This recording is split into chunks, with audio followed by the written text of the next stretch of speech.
Армысыздар, ардақтаған ипотекалық дәрігер атты YouTube каналыма қош келдіңіздер. Есім Рүстем болады. Бүгінгі тақырып коллекторлармен күрес. Бұл дегеніміз коллектордың бар тұмсығын бұзып, жағасын жырту деген мәселе емес. Коллекторлармен қалай заңды күресе аламыз? Олардың құқықтары мен талаптары қандай? Коллектор сізге звондағанда өзіңізді қалай ұстау керек? Және олардан қандай құжаттарды сіз талап ете аласыз? Осы және өзге де сұрақтардың жауабын дәл осы видеодан еститін боласыздар. Видео өте маңызды. Жұмысынан, табысынан айырылған, қарызын төлей алмай қашып жүрген достарыңызға, таныстарыңызға дәл осы видеоның сілтемесін таратыңыздар. Менің каналыма тіркеліп қойыңыздар. Мен тақырыпты бастаймын. Ең бірінші, бұлар коллекторлық қызмет кодексімен жұмыс жасау керек. Яғни осы заңды бұлар бұзбауы керек. Әсіресе осы заңның 5-ші бабы, 5-ші тармағы, 5-ші тармақшасын қатаң сақтау керек. Оны Google'дан өздеріңіз коллекторский деятельность, закон о коллекторской деятельности деп жазсаңыздар шыға келеді. Ол заңды міндетті түрде оқып шығыңыздар. Аз ғана статья, үйреніп алсаңыздар өздеріңізге де тиімді. Ары қаратай, бұлар сізге аптасына тек қана 3 рет қана хабарласа алады. Әсінен звондап мазаңызды алуға құқықсыз. Яғни сағат таңертеңгі 9-дан кешкі сағат 21:00-ге дейін ғана звондауға құқылы. Сонымен қатар біреудің кредиті үшін әркімнің мазасын ала беретін коллекторлар бар да. Арын ақшаға сатқан, немесе заңсыз жұмыс жасайтындар да бар. Қорқытып, үркітіп жұмыс жасайтындар да бар. Яғни олар мысалы сізге хабарласса, біреудің кредиті үшін сіздің әрекетіңіз мынандай болу керек. Алло, қалыңыз қалай? Я, жақсы. Көкем-ау, сіз кімсіз? Қайдан боласыз? Ең бірінші сұрақ. Мені қалай таптыңыз? Менің нөмірімді қайдан алдыңыз? Осындай адам танисыз ба? Я, танимын. Ол мен танысым, туысқаным, жақыным, әріптесім. Бірақ мен ол кісінің кредиті бойынша ешқандай құқықты өз мойныма алған жоқпын ғой. Сіз неге маған хабарласып тұрсыз? Неге мен ол кісіге сіздің ақпаратыңызды жеткізуім керек? Мен ол кісіге созаемшік емеспін, мен ол кісіге гарант емеспін. Неға маған хабарласып тұрсыз деп байыппен, байсалды жеткізу керек. Қоймай жатса, айту керек. Қоймай жатса, мен қазір сіздің үстіңізден арыз шағым жазамын. Ең бірінші, сіз арыз шағымды банкке жаза аласыз. Сол банктың, қай банктен хабарласты, қай банктың қарыз жөнінде хабарласты, оны біліп алдыңыз ғой. Өнен кейін қаржы нарығын реттеу агенттігіне арыз шағым жаза аласыз, өзіңіздің мекен-жайы бойынша.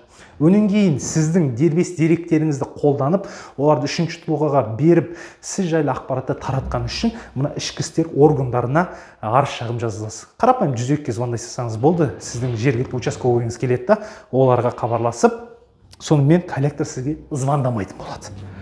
Ары қарата, құрметті достар, коллектормен сөйлескен кезде абай деп қорқудың қажет жоқ қой. Мүлдем үрейленудің керек емес. Өзіңізді өте салмақты ұстаңыз. Коллектормен сөйлескенде ең бірінші талапым былай. Гражданский кодекс, азаматтық кодекстің 731 бабы бойынша сол жерде жазылған кредитор, яғни банк болсын, микроқаржы ұйымы болсын, сіздің қарызыңызды басқа біреуге сатып атқанда, яғни уступка жасап атқан кезде сізге алдын ала ескерту керек. Яғни оны маған ескерткен жоқ қой. Осыны сұраңыз. Сіз менің құқығымды бұзып тұрсыз, осы бап бойынша деп өзіңізді салмақты ұстаңыз. Ұрысудың, жағаласып ана жерде айғайлаудың қажет жоқ. Ары қаратай ол кісілерден мынаны сұраңыз. Договор о взыскании сізге жіберсін. Сол договордың көшірмесін. Договор уступка прав требованиясын жіберсін. Немесе договор факторинга деген болады. Сондай құжаттарды талап етіңіз. Сіздің электрондық поштаңызға, WhatsApp-ыңызға жіберсін. Сіз танысыңыз. Мен танысуға құқылымын. Маған жіберіңіз, мен оқып көрейін деп айтыңыз. Өте байсалды өзіңіз ұстаңыз. Ары қаратай, құрметті достар, бұларға мүлдем ешқандай бір тиын да төлеудің қажет жоқ. Өзін жасыратын, бірнеше нөмірмен хабарласатын, өзін қай жерде жұмыс жасайтынын, аты жөнін айтпайтын адамға мүлдем сенудің қажет жоқ. Оларға бір тиынды ақша төлеудің керек емес. Ақша төлеуіңіз келіп тұр ма? Қай банктен немесе қай қаржы ұйымынан кредит алдыңыз, сол банкке барып, ақшаны кассадан төлеп, чегіңізді алып алыңыз. Міне, осылай төлеу керек. Ары қаратай, коллекторлар сіздерді қалай алдайды? Әсіресе үй кезегінде тұрған жандарды алдайды. Ақпарат әлеуметтік желіде толып тұр. Кім қай жылы тұрды, қай кезде тұрды, қандай категориямен тұрды, олар соны рейтинг жасап отырады. Жылы үй алуға келіп қалды деген кісілерге звондайды ғой. Нұрлы жер, бақытты отбасы, шаңырақ бойынша одобрение алған кісілерге де звондайды. Қарызыңыз бар екен, ананы жабыңыз, жаппасаңыз ипотека рәсімдей алмай қаласыз, үй алмай қаласыз деп қорқытатындар да бар да. Мүлдем сенудің қажеті жоқ. Немесе МВД, ДВД ішкі істер органының қызметі ретінде звондайды. Сізді соттаймыз, ана жалғыз үйіңізді тартып аламыз, ертең жеке сот орындаусын жібереміз деп үркітеді. мүлдем саспаңыз, қорқудың қажеті жоқ. Немесе жыл фонд қызметкері ретінде звондайды. Тіпті менің бір танысыма звондаған сон қызметкері ретінде сіздің удостоверениеңізді, жеке куәлігіңізді арестке қойып тастаймыз деп. Қалай ана ойына келді деймін де, байқұс оқымаған ғой, білім жоқ. Ондай кезде мазаңызды алып, үркітіп, қорқытып жатса, бір ғана оларға жауап: мына заңдарды айтасыз, мына құжаттарды сұратасыз, болмай бара жатса айтасыз: айналайын көкем-ау, саған ақ жол, сен красавчиксің, давай мені.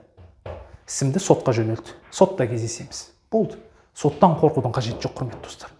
Олар сізді сотқа бере алмайды. Берген күннің өзінде сіз қазіргі заң бойынша сізге банктер 90 күнге ғана просрочка жасай алады. 90 күннен қарызыңыз асып кетсе, басқа күндерге ешқандай пеня, штраф қосылмайды.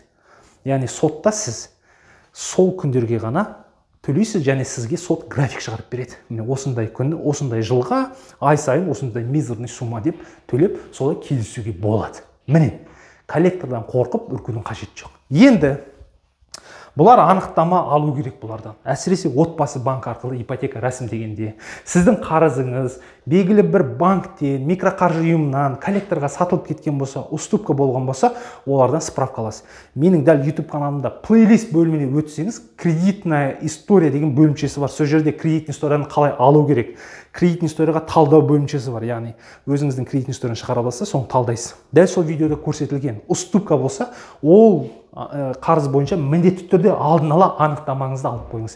Себебі коллекторлардың анықтамасы 10 немесе 15 жұмыс күннің ішінде келеді. Ол үшін қосымша ақша талап ететіндері де бар. Жылдамырақ жасап береміз, осынша ақша төлесең деген сияқты. Көрдіңіздер ме? Яғни ол анықтама кейін сіз отбасы банк арқылы ипотека рәсімдеген кезде анықтаманы отбасы банк менеджеріне көрсетесіз. Міне бұл қарыз жабылған. Ол анықтамада жазылып тұру керек. Дәл осы доғыр бойынша ешқандай қарызы жоқ, қарыз осынша күні жабылған, осынша сума төленген деп. Міне көрдіңіздер ме? Бұны алдын ала албаңыздар. Себебі қазір практикада көптеген жаңағы мемлекет бағдарламалар аясында ипотека рәсімдеген азаматтар дәл осы жерде шектеліп қалып жатыр. Яғни қосымша конкурс болғанда 5-ақ күн береді доход көрсетуге, ал справка 10 немесе 15 жұмыс күнде келеді. Осы мәселені мұқият ұстаңыздар. Жаңа кредитный история бөліміне өтіп видеоларды көріңіз, әсіресе скоринг деген видеоны да көріп шығыңыз. Міне құрметті достар, бүгінгі тақырып осы. Коллектордан қашудың, үркудің, сасудың қажеті жоқ. Заңмен жұмыс жасаңыздар.